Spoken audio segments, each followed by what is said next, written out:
Welcome to the Tech Egg. Don't get scrambled. Enjoy the video. You start by opening photos and confirming critical permissions so your camera images are visible.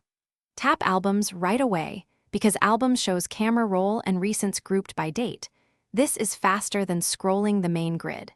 Make sure iCloud Photos is enabled if you expect pictures synced from other devices, and choose Download and Keep Originals when you need full-resolution files locally. Once done, tap Camera Roll or Recents to surface the most recent camera images and begin selection. Now you refine the search inside Photos so you find the exact camera picture you need.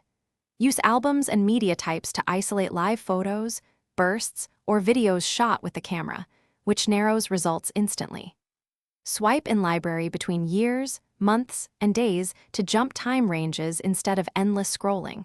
This saves time when you know roughly when the photo was taken. You can also use search with keywords or specific dates to surface camera images by subject or moment. Finish by exporting or sharing the found camera photos and verifying recovery options if something is missing. Select the photos, tap Share, then choose AirDrop, Messages, Mail, or Save to Files to move or copy images off the device. This preserves originals. If pictures aren't visible, make sure you check the recently deleted and hidden albums and confirm iCloud sync status. If problems persist, force quit Photos, restart your iPhone, or sign out and back into iCloud to trigger a fresh sync and recover missing camera images. Thanks for watching. Consider subscribing if I helped unscramble your problems.